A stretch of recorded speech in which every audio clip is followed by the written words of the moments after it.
देखिए चीजें बहुत आसान है, छोटी है, अगर समझ के चलोगे तो बहुत प्यार से समझ में आएंगी।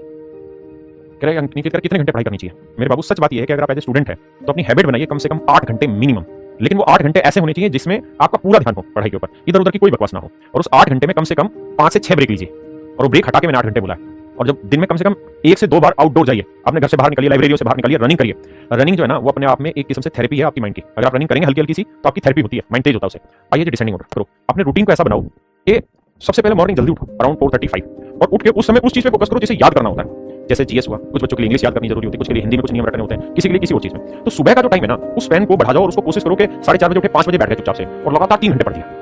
क्योंकि सुबह माइंड बिल्कुल हेल्दी है, 3 घंटे लगातार पढ़ दिया, मस्त हो गए, मजा आ गया। उसके बाद उठो, नहाओ धो, कपड़े धो, जो करना है वो करो, समझ गए? हल्का खाना खाओ, उसके बाद फिर से लगो, और फिर अगली जो बारी होनी चाहिए ना वो आपकी होनी चाहिए 2 घंटे की। और इस 2 घंटे में कोशिश करिए कि आप उठाएं मैथ को, इसको उठाएं मैथ को, और मैथ को करने की कोशिश करिए। मेरी क्लास लाइव देखने की कतई जरूरत नहीं है, मैंने कहा कि अपने शेड्यूल के हिसाब से देखिए, रिकॉर्डेड देखिए, अपने पेस के अकॉर्डिंग देखिए, समझे मेरी बात? 2 घंटे वो पढ़िए, उसके बाद आराम से आपका सुबह मान लो 5 बजे पढ़ना शुरू किया, 5 से 3 8, अब मैं कह रहा हूं 8 से 9 1 घंटा पूरा रेस्ट मारो मतलब घर के काम करो, फालतू के इधर उधर जो भी है। उसके बाद 9 बजे दोबारा बैठो किताब लेके, और 11 बजे 9 से 11 तक मैथ को बढ़िया से रगड़ दिया जी, जो आपका मन किया, 2 घंटे 2.5 घंटे, आपका टाइम हो गया 11:30 बजे। अब 11:30 बजे आराम से उठो, और जो 70 काम बचे हैं घर गृहस्थी के वो सारे करो, बढ़िया से खाना वाना खाओ बंद करके, और एक बढ़िया सी पावर नैप ले जाओ। वहां पे पावर नैप का मतलब लगभग 1 घंटे की नींद मारो। जैसे मान लो 11:30 बजे आप पढ़ाई से उठे और आपने 1-1.5 घंटा किया फालतू के अपना घर के बहुत जरूरी काम, कपड़े धोना, पोछा लगाना, ये वो, माटी मदद कर दी, हेल्प कर दी, और आपने 1.5 घंटा काम किया तो आपका बच गया 1 बजे तक आप खाना पीना खा के मस्त हो गए, और मस्त हो गया फिर आंख बंद करो, कोई फालतू सोशल मीडिया नहीं, कोई रील नहीं, कोई ड्रामेबाजी नहीं, फोन रखो साइड में, स्विच ऑफ, अलार्म लगाओ, नेट 1 घंटे बाद लिए, 1 बजे आप सोए और 2 बजे तक फर्स्ट क्लास घोड़े बेच के सो, नींद बढ़िया परफेक्ट आनी चाहिए। अगर दिमाग में कुछ भी इधर उधर के ख्याल आते हैं तो सांस पे ध्यान दो,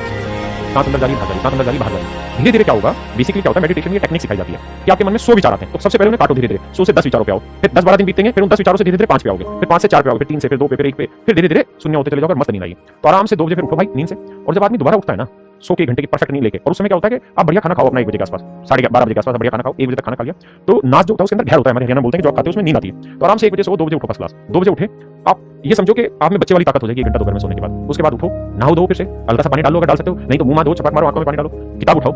और लेके बैठ जाओ दोबारा से कोई भी सब्जेक्ट जो अच्छा लगता है। क्योंकि जब भी आप नींद के बाद उठते हैं ना तो आपका माइंड फ्रेश हो जाता है, वो रिलैक्स हो चुका होता है, उसको फिर ऐसी चीज में डालो, जीएस जैसे में, हिंदी जैसे में, और बाकी सब्जेक्टों में। और आप 5 घंटे पढ़ चुके हैं, 3 घंटे सुबह, 2 घंटे मैथ पढ़ लिया, 5 घंटे पढ़ लिया, आपको मात्र 3 घंटे पढ़ना है, मेरी बात समझ रहे हैं? तो कोशिश करो कि साला 2 से 4 बजे तक लगातार मीटर खींचा जाए, 2 से 4 बजे तक खींचा, 2 घंटे हो गए, अब आप पढ़ चुके हो 7 घंटे। अब 4 बजे उठो, मतलब पढ़ाई से उठने के बाद फिर जो भी कोई छोटे मोटे काम है करके वो करो, थोड़ा बहुत पानी वानी पीना, चाय पानी जो भी आप पीते हो वो पियो।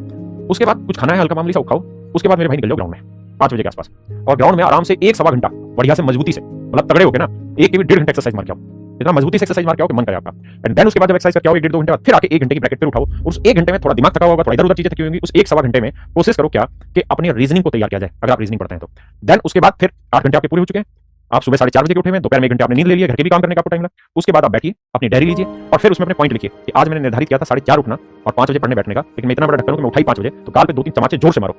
देखो एक चीज हमेशा ध्यान रखना, जब तक आप अपनी गलती को नहीं ढूंढेंगे, गलती को पहचानेंगे नहीं, तो उसमें सुधार नहीं कर पाएंगे। इसलिए लास्ट में डायरी लिखिए, फिर मैथ में अपने पॉइंट लिखिए, इंग्लिश, रीजनिंग, जीएस, हिंदी, अपनी स्टैटिक जी जो आपने लिखना पॉइंट वो लिखिए कि मैंने ये लूज किया, ये मैंने गलत किया, यहाँ मैंने टाइम कम दिया, यहाँ कोई आ गया यार दोस्त आ गया, मैंने उसके बाद 20 मिनट की ऐसी तैसी कर दी, तो 2-3 खींच के फिर थप्पड़ लगाओ अपने गाल पे, किसी और के नहीं। इस तरीके से जब सोने जाओ तो आपकी एक लिस्ट पूरी तैयार हो चुकी हो, है ना, 15-20 मिनट में कि आज मैंने क्या क्या खराब किया, क्या क्या अच्छा किया। ठीक है, धीरे धीरे क्या होगा कि खराब वालों की संख्या कम हो जाएगी और अच्छे वाली चीजों की संख्या बढ़ जाएगी। फिर अगले दिन का पहले से प्लान करके लिखो, और हर हाल में ध्यान रखना प्लान हल्का रखना, भारी मत रखना, क्योंकि अगर आपने डिसाइड किया है कि मैंने 8 घंटे पढ़ना है और अगर आप 8.25 घंटे पढ़ देंगे ना तो उसी का अंदाजा ही नहीं होगा। लोग पागल है इस बात पे कि वो माइंड सेट में है कि जिस दिन मेरा सिलेक्शन हो जाएगा, जिस दिन मेरा सिलेक्शन हो जाएगा। भाई बावले हो आप लोग, आप अपनी जर्नी को एंजॉय करो, आप अपनी डे टू डे लाइफ को एंजॉय करो कि आज मैंने मॉक टेस्ट दिया, आज मैंने ये किया, रात को सोने से पहले एक मॉक टेस्ट दे सकते हैं, बीच में एक मॉक टेस्ट दे सकते हैं। मेरी बात समझ रहे हैं? 8 घंटे मोर देन एनफ होते हैं, इसमें कोई दो राय नहीं है। अगर सिंसियरली पढ़ाई हो जाएगी बहुत अच्छा है, और अगर इस हैबिट को आप 1 महीना लगा देंगे ना लगातार, तो आपकी बॉडी यूज्ड टू हो जाएगी और आपका माइंड इधर उधर जाएगा ही नहीं। और फिर आराम से अपना सोएं, जब रात को सोएं तो अपनी मम्मी के पैर दबा के सोएं, जरूरी है पापा के पैर दबा के सोएं अगर सो पाए तो, लेकिन पापा से सभी की दूरियां रहती है तो मम्मी के पैर जरूर दबाएं, है ना। और फिर मस्ती से सो जाइए, सुबह फिर अपना रूटीन अपनाइए, और रोज की कोशिश करिए कि आप 6 घंटे का टारगेट लीजिए शुरुआत में, लेकिन जैसे ही 6 से आप उसे 6.5 घंटे करेंगे ना तो आपके जो मन में खुशी आएगी वो बहुत शानदार होगी। ठीक है,